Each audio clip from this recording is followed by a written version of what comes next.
Magandang araw mga kapamuso. Nagpapatuloy po tayo sa ating pinag-aaralang series, Pambagong Taon, ika nga for this year. Tayo po ay nagpapatuloy pa rin sa ating paksang Bagong Taon sa Di Nagbabagong Panginoon. Ayan, review muna po tayo. So, nung unang week po, sabi po natin, para harapin natin ang taon na ito, subukan po nating baguhin ang laman ng ating mga bagahe. Ibig sabihin, yung mga hindi magagandang mga nangyari last 2023, ibauna natin sa limot. Palitan natin ng mga bago, no? Yung mga pagkakamali, pagkukulang, pagbagsak, and even yung mga masasaya, pero hindi naman nakakatulong sa'yo, tanggalin na daw natin yun sa ating bagahe, palitan natin to ng bago. Pangalawa, sabi natin, dahil siyempre may papalitan tayo, meron tayong ilalagay na bago. Yun yung ating mga layunin. Ayan, di ba sabi natin, pangalawa, bumuo tayo ng mga panibagong mga plano at layunin sa taong ito para mas maging kapaki-pakinabang tayo. At para magawa yun, sabi natin sa pangatlong week, diniscuss natin, kinakailangan meron tayong tiwala sa ating sarili o maniwala sa sarili. Kaya natin yan, di ba? Tiwala lang, sabi ng ganun. Para mas magkaroon tayo ng lakas ng loob na magawa yung gusto nating magawa this year, maniwala tayo sa ating sarili. Ayan, so pupunta na po tayo sa ika-4, no? Napaksa natin ngayon, no? Siyempre, hindi lang ikaw ang sapat sa sarili mo. Kailangan mo talaga ng kasama. Kaya for this day, ang ating topic, piliin ang the best na katropa. Ayan. Piliin ang the best na katropa. Alam naman natin yung ibig sabihin ng tropa. Ano ibig sabihin ng tropa? Share nga. Live naman tayo ngayon. Kaibigan. Hindi lang siya basta kaibigan, no? Hindi kasi lahat ng kaibigan tinatawag natin katropa, no? Ibig sabihin mas malalim na kaibigan. Siya yung lagi mong kabatak.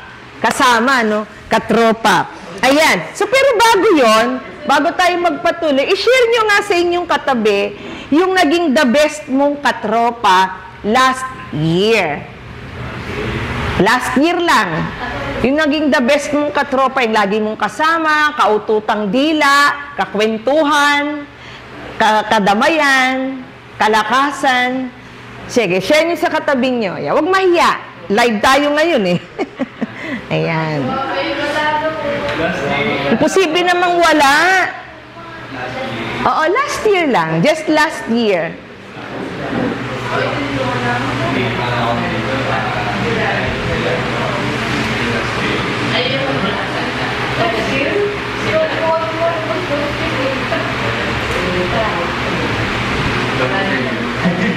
Si Kuya Boy, alam ko kung sino sa'yo eh.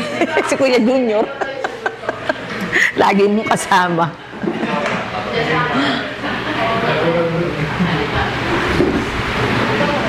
Okay na?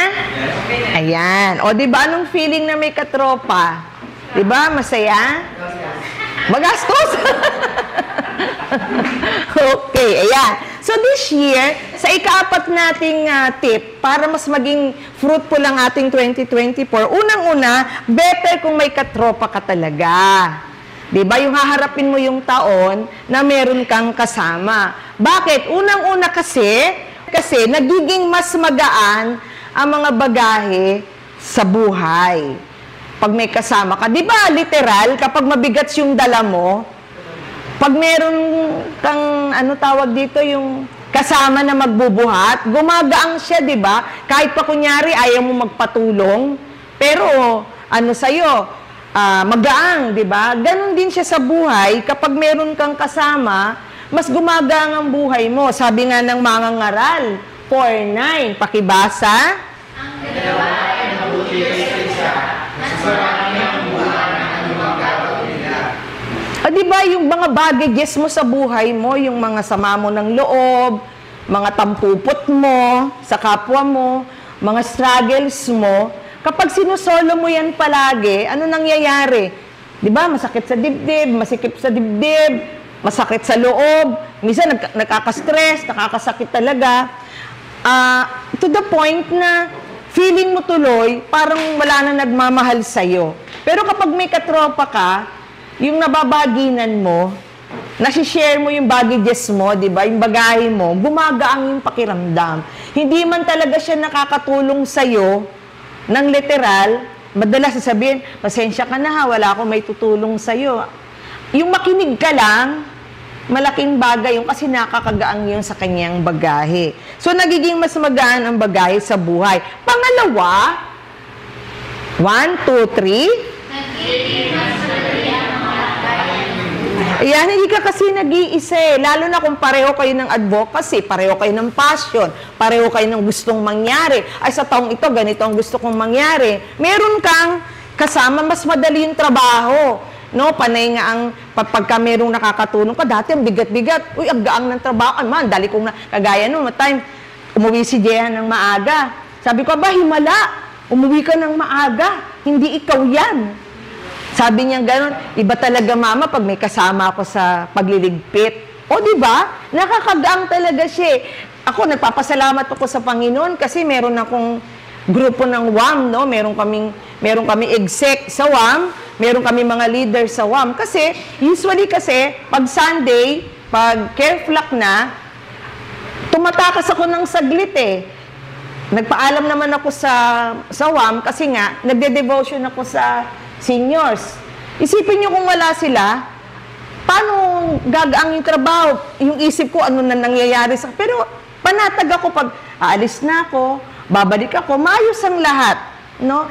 Dalawa, 2 birds in 1 stone ang nangyayari. Nakakapag-devo ko sa senior, ano rin ako sa WAM. Bakit? Kasi meron akong mga kasama. Diba? Nakakalungkot yung nag-iisa ka.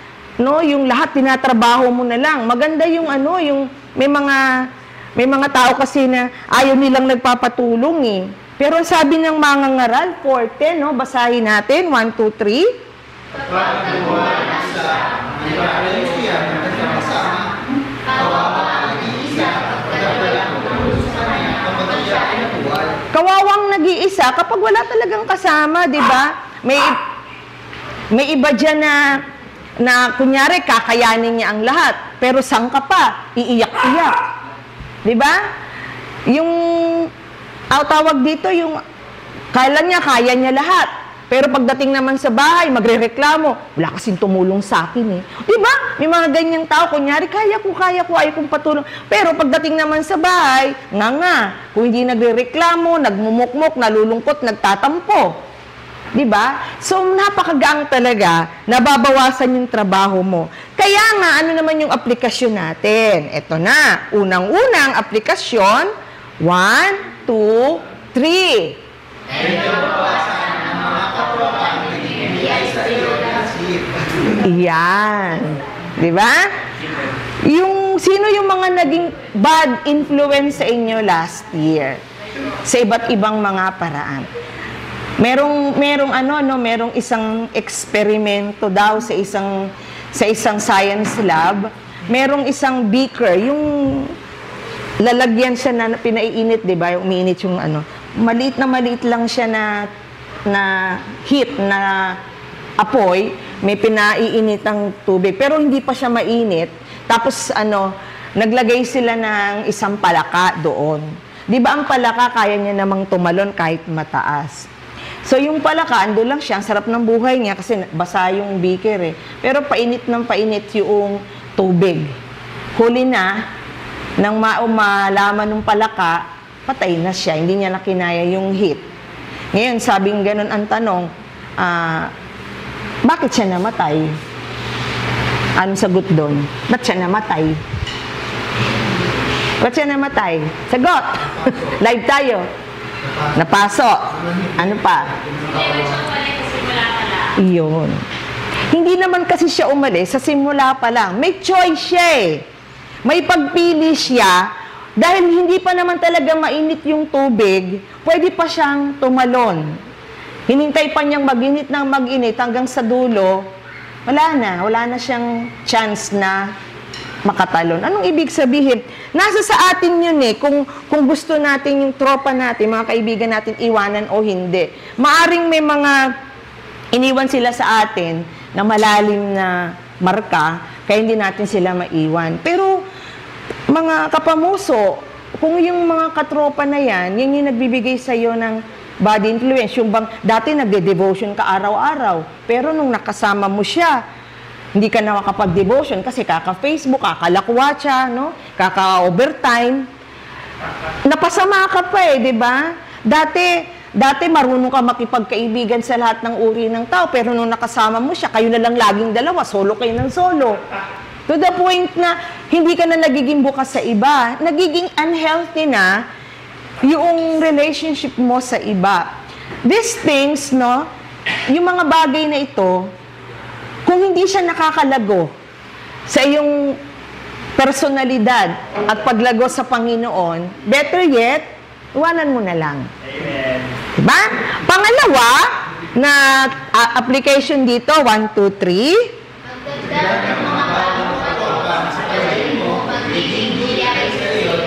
Ayan. Sa palagay mo, yung mga magiging good influence sa'yo this year, idagdag mo sa listahan mo ng kaibigan mo. Kahit parang tila, hindi mo naman yan.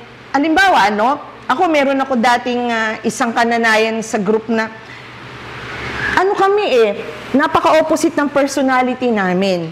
Sa palagay ko, hindi ko siya magiging ka-close. Kasi magkaiba kami Pero nakita ko, malaki ang may tutulong niya sa akin, hindi lang sa leadership ko, kundi sa personality ko. Kaya trinay ko talaga na isama ko siya sa aking BFF. Kasi alam niya ng mga nanay, meron akong BFF, may BF ako. Ibig sabihin, meron akong 3 best friends, meron akong 5 best friends, meron akong 7 best friends. Ganon ang level ng friendship ko, First 3, next 5, next 7. Ganon. Itong nanay na to, hindi ko siya kasama nung una. Pero nakikita ko, malaki ang matututunan ko sa kanya. Magiging GI siya sa akin. Kaya sinama ko siya. Totoo naman na sobrang laki. At nung pinag-pray ko siya last Sunday, napaiyak ako kasi na-realize ko na talagang super naging blessing siya sa akin ng Lord. Sobrang inangat niya sa aking personal life. Alam niyo ba, sabi ng pag-aaral ng Harvard University, di ba ang Harvard University, sikat na school yan sa Amerika, Pag sinabing, ay, graduate yan ng Harvard, sikat kaya. Ayon sa pag-aaral nila, nag-interview sila ng 268 plus na patients, ng mga pasyente, Tiningnan nila yung mga record, medical records, kung ano nangyari. Alam niyo, ayon sa pag-aaral, napakalaking porsyento na ang mga ito gumaling dahil merong sa kanilang kaibigang nasa tabi nila. Tagapagpalakas ng loob. Ayaw mong uminom ng gamot? Sige. Hindi kita painumin ng gamot. Aalis ako sa tabi mo. Yung mga ganyan. Ayaw mong kumain? Sige. Hindi na kita friend. Di ba? Yung mga ganyan. Yung mga nagbabantay, nagpapaalala, nagpapalakas. Kaya mo yan. Kaya mo yan. Ganyan.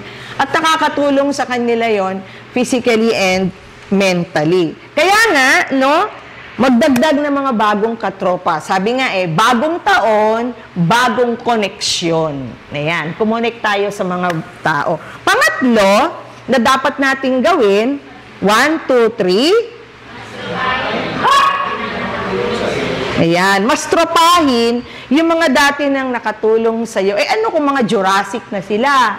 Mga matatanda na sila? Hindi mo na sila feel? Hindi na sila ayon sa panlasa mo? Mga old-fashioned na sila, hindi na sila in sa grupo. Pero itong mga taong ito yung simula pa, nandiyan na para sa'yo. Diba? Itong mga bagong paparating, maliit ang porsyento yan na manatili sa inyo kasi bago lang Pero yung mga dati na, yung mga good old days nyo pa, yun, i-maintain nyo yun. Diba? Naalala ko nung high school ako, lagi ko nga kinukwento to sa mga nanay Bawat yugto ng pag-aaral ko, meron akong isang best friend May isang best friend ako nung elementary, meron ako isang best friend nung high school, college meron ding isa. Nagka-best friend ako ng high school mula first year, pangalan niya Seferina. Dumalaw siya rito dati, si Sepe. Itong si Seferina, pareho kami ng ugali, pareho kami conservative, pareho kami mahiyain. Nung panahon namin, pareho kaming tahimik. Mas matalino siya sa akin, di hamak, syempre. Pero pareho kami ng takbo ng utak. In other words, lagi kong pinapanalangin, sana taon-taon maging mag-classmate kami. Kasi syempre, di ba taon-taon nag-iiba ng mga section. Awa ng Panginoon, mula first year hanggang fourth year, talaga naging mag-classmate kami. Pagdating ng fourth year, syempre, lumilevel up ang mga kabataan, nag-iiba ng mga standard, nag-iibang mga taste nila. Nagkatampuhan kami ni Severina. Nung panahon namin, magkakaklase kasi kami, magkakaklase kami ni Pastor Joe dati sa section na yon, no? Nung panahon namin, uso yung mga grupo-grupo. Obvious na obvious. May isang grupo na puro boyish, ang dating. Mga babae pero may magka-tomboy. May isang grupo naman na mga moderna, no? Sila yung mga pasyonista ng klase namin, mga Miss Universe type, no? Mga magaganda, makikinis, no? Yan. Meron naman kami isang grupong puro mga mukhang nerd, ang tatalino.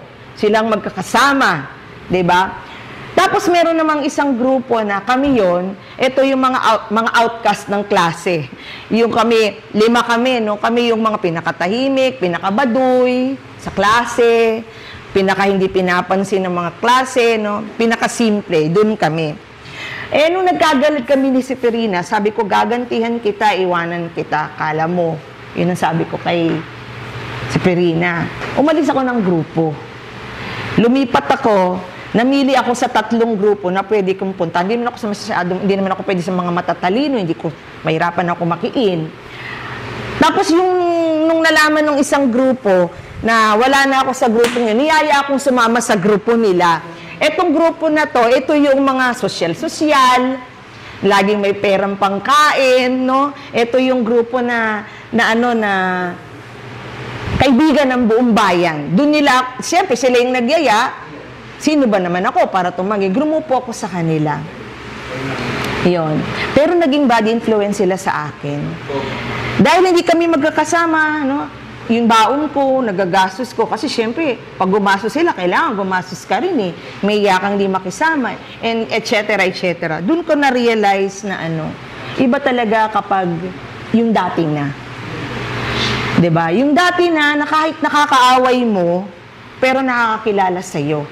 Yung dati na kahit nakakabanggaan mo, pero mas alaman ikaw ng bituka mo, mas maiintindihan ka. So, aking suggestion, yung mga dati pang unang panahon, wag mo silang iiwanan. Sila yung mag-stay sa inyo hanggang sa dulo. Yan. So, una, the best, the better kung may katropa ka this year. Pangalawa, kung may better, may best. The best pa rin kung meron kang forever na katropa. Diba? At sino yon? Siyempre, yung Panginoon natin. Si Lord ang the best na katropa. Kasi una, basahin natin.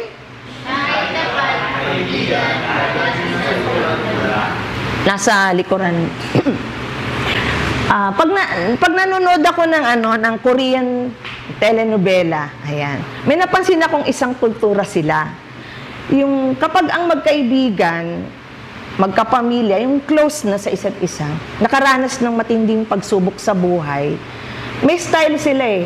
Kapag naglalakad sila sa kali at nalaman nyo nung isa, susunod lang siya sa likod. Napapansin nyo yun? Hindi siya sumasabay, kumusta ka na? Okay ka ba? Hindi ganun, di ba? Napansin tayo mga Pilipino, ganun eh. Okay ka lang ba? Sila hindi. Hahayaan lang nilang naglalakad, nakasunod lang sila, distance. Tapos, susundan nila hanggang makauwi ng bahay nang hindi sila lumalapit. Sabi ko, bakit kaya? Ano ang meron sa ganun? Para kasi binibigyan nila ng space na makapag-isip siguro, makapagmuni-muni, pero yung idea na naandun lang sila sa likod, big sabihin, ano mang mangyari doon sa isa, nandun lang sila sa likod. Diba? Ganon yung Panginoon natin. Siya yung kaibigan na nakatingin lang siya sa likod mo. Hindi mo man siya napapansin, araw-araw, parang hindi mo siya nararamdaman, pero nandun lang siya sa likuran mo. Napaka-best. Hindi siya nakakalimot. Amen ba? Hindi siya nakakalimot. May nabasa akong cute na pasahero, nag-share sa FB. Ewan ko siguro nabasa niyo to, no? Taga dito siya, pabinangonan niya siya. Nakasakay siya ng isang jeep, tapos may sumakay na lola. Matanda na yung lola. Nagbayad siya dun sa driver. Yung lengguwahe nila, hindi ko alam kung Ilocano. Basta may something Tapos, pagbayad niya dun sa driver, hindi tinanggap ng driver yung bayad niya. Sabi ng driver, kasi kilala daw siya ng lola. So, ang ginawa ng lola, abay, sino ka? Ayaw magpakilala ng driver. Lolo na rin yung driver. No? Ayaw magpakilala ng driver. So, ang ginawa ng lola, hula siya ng hula. Ay, ikaw si Procopio, ikaw sa Stevio. Lahat na binanggit niya sa memory niya. Pero walang tumama. So, pagdating daw dun sa Gaisano, hindi ito din may Gaisano sa may bumaba yung lola. Sabi daw nung lola, sige, kung sino ka man, salamat na lang. Ganon. Tapos nung bumaba yung ito kwento to ng pasahero na nakatingin. Yung daw driver na lolo, nagsasalita na ngayon mag-isa. Di ba mga driver mahilig magsalitang mag-isa? Salita, sabi niya, ay, hindi niya ako naalala. Gumaganon siya. 30 taon ko siyang hinintay.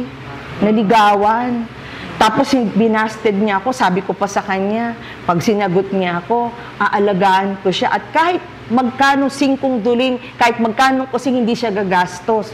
O, tinupad ko yung pangako ko hanggang ngayon. Kahit hindi niya ako naalala, nilibre ko siya. Sabi niyang ganon. Napangiti ngayon yung pasahero. Sabi nga nung pasahero, ay, ang sweet naman. Pero di ba yung lolo, kahit hindi siya naalala, nung lola, ginagawa niya pa rin yun kasi mahal niya pa rin yung lola hanggang ngayon. Ibig sabihin, kasi pangako niya, hindi siya gagastosan. Yung lola, nakalimutan na siya. Di ba? Ganon din si Lord sa atin, no? Kahit nakakalimot tayo sa Kanya, andun na siya sa likod natin. Kahit minsan parang hindi natin nararamdaman. Kasi the best siyang katropa. Pangalawa, hindi lang siya nasa likod mo. Pangalawa, 1, 2, 3. Pangalawa, siya ay tapat na ama na nasa tabi mo lang. Hindi lang siya nasa likuran mo, kundi nasa tabi mo. Di ba pag nasa tabi mo, accessible sa'yo. Kahit anong oras, pwede mong tanungin, pwede mong kausapin. Pag na-emergency ka, hindi mo na kailangan ng ambulansya. Andiyan na. Eksaktong nasa tabi mo siya. So lahat pwede mong hilingin kaagad, itanong kaagad, sumbungan kaagad. Hindi lang yun, no? Nasa tabi mo siya para sumuporta sa'yo, sa mga pangarap mo, sa mga plano mo. Yung bang kapag nagkamali ka, hindi ka niya ida-down, hindi ka niya hatulan. I-edit niya lang ang buhay mo. I-revise niya lang ang buhay mo, mga plano mo. Pero i-cheer ka niya pag nagtagumpay ka at kapag nabigo ka, ibabangon ka niya. Grabe ang Panginoon. Nasa tabi mo lang siya. Hindi mo mararamdaman ang kalungkutan mo, no? Ito yung naramdaman ko nung ako ay na-ospital.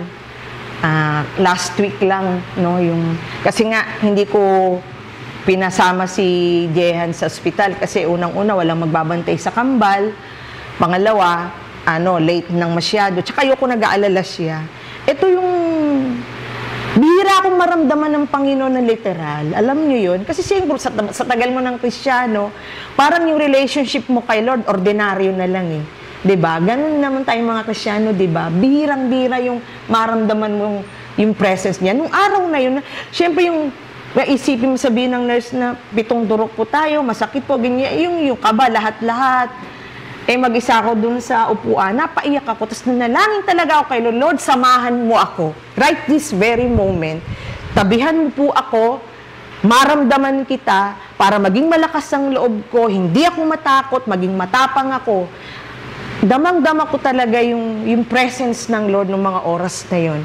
At nagpapasalamat ako kasi nung ininiksyon na nga ako, wala akong, masakit siya pero hindi siya ganun sa inaasahan ko. Natapos ang lahat ng yun. Pagkatapos nun, biglang, alam niyo yung nakahinga ka ng malugag, saka lang ako umiyak ng todo, para ma-release lahat ng kaba, lahat ng nervyos, pero higit sa lahat, sobrang pasasalamat sa Panginoon kasi naranasan ko talaga na tinabihan niya ako.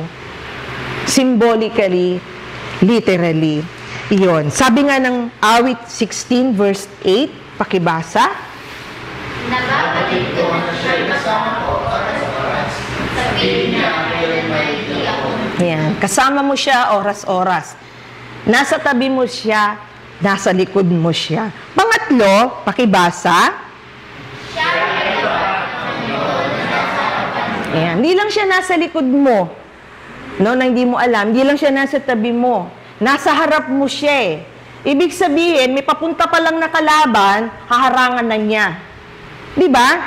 Sabi ng 1 Corinthians 15:57, 1, 2, 3, Salamat tayo sa Diyos na nagbibigay sa ating tagumpay sa mga kailangan ng Panginoon. Di ba unang-una, walang laban ang hindi pinanalo na ni Lord.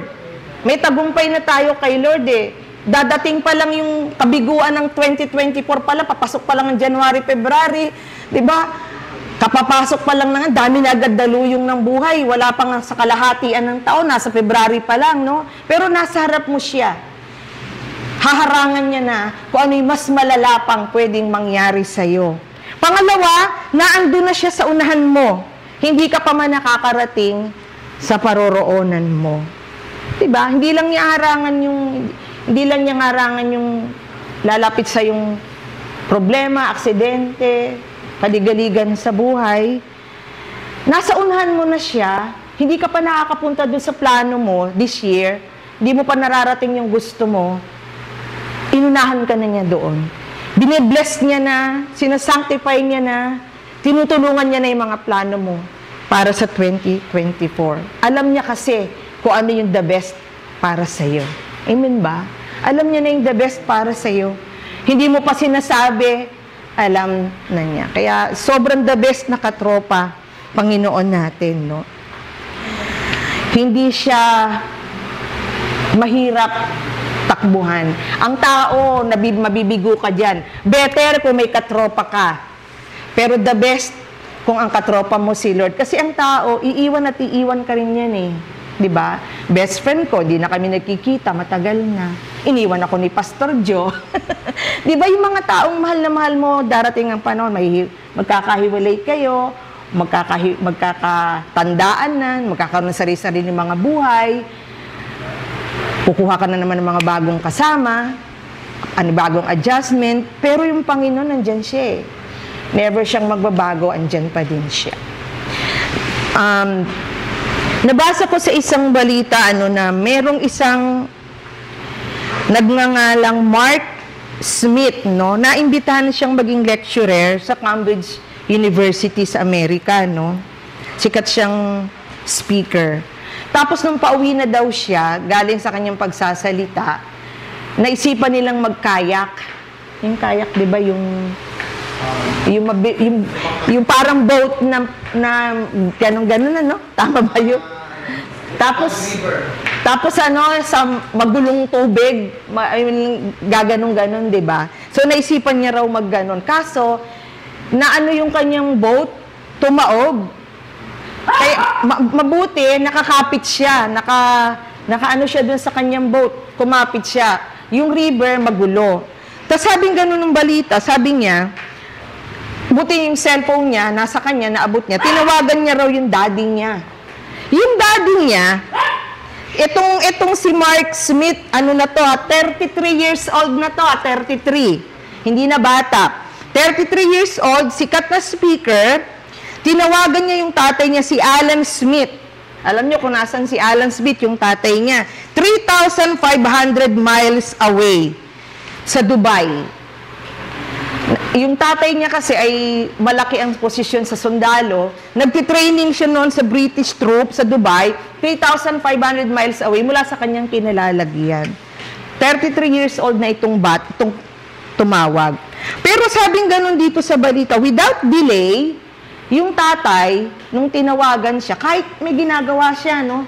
Nagtitraining siya ng mga sundalo, tinawagan siya ng anak niya, right then and then, siya sa pinakamalapit daw na Coast Guard, dun sa anak niya, Mayday, Mayday, Mayday, tulungan niyo yung anak ko, nasa ganitong lugar. Sabing ganon, 12 minutes lang, may helicopter na dumating para iligtas yung anak niya.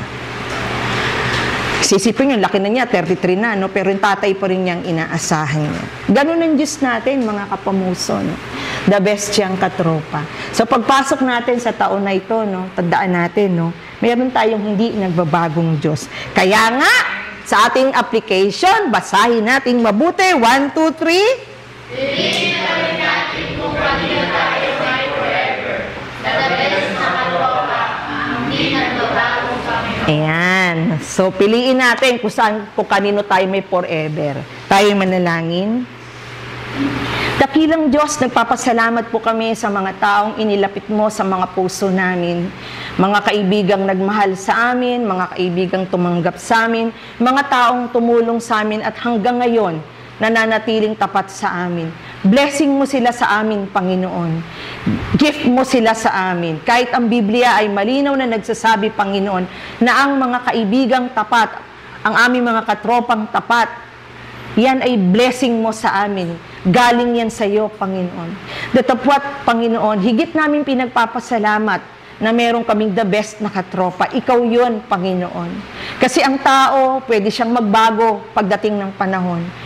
Pwede siyang mawala sa amin pagdating ng panahon. Lahat kami tatanda. Lahat kami magkakaroon ng mga sariling mga pagkakaabalahan at mga buhay. At darating ang panahon, Ama, na pwedeng mawala ang mga ito at mabawasan kami ng mga katropa. Pero salamat, meron kaming the best na katropa. Ikaw yun, Panginoon. Kailanman hindi mo kami iwanan. Pumuti man ang mga buhok namin, andyan ka. Ano man ang mangyari sa aming dadaanan, andyan ka. Dumating man ang marami pang mga bagong taon, andyan ka. Bago ng bago ang taon, andyan ka pa rin. Hindi ka pa rin magbabago kahit kailan. Salamat, Panginoon.